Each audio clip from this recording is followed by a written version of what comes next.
after you died. It's called Making Ash for Ganga, 1937-2016. I set you ablaze today by the river. Drove home yesterday, the window open all the way. I knew you wouldn't be waiting on the balcony where you spent hours. Weeping knows no end, but the start is arduous. The steel breeze shaped my skin all the way home, and yet I felt warm somehow.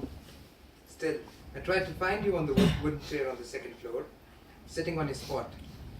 Hopeful eyes eagerly following the headlights of all the cars that came your way. Wept finally when I reached home and realized that it was what you left behind that would cause the spark. Death must be a beautiful place, someone whispered in my ear, for no one returns from that realm.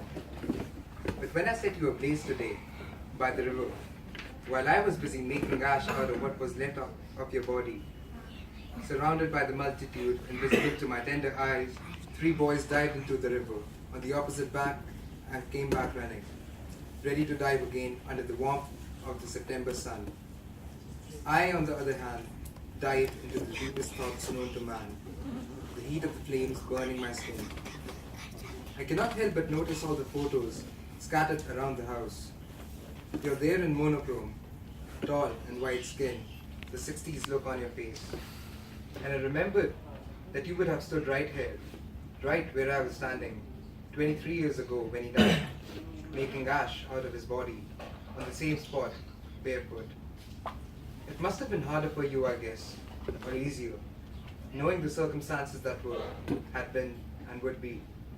What did the loss demonstrate? What words did it speak to you that had never been spoken before? I asked you a question right before I set you ablaze, but I guess you couldn't hear. You were silent for a change and didn't reciprocate. Would you, if you could, return? Strange to think of you now, gone. Even without a gentle reminder, for I still see you as the 25-year-old boy, white suit and a guitar in your hand, almost qualified to act in a movie.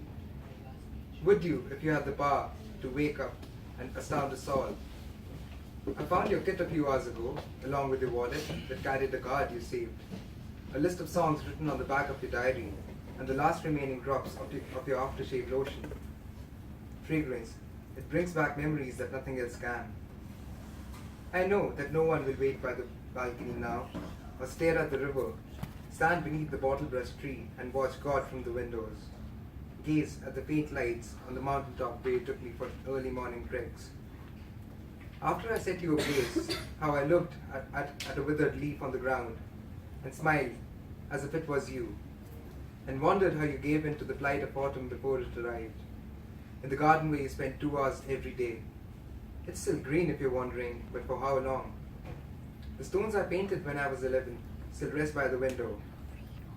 Everything that you left behind, your cassettes, the unfinished room upstairs, the last note you'd written on your whiteboard, it's right where it belongs.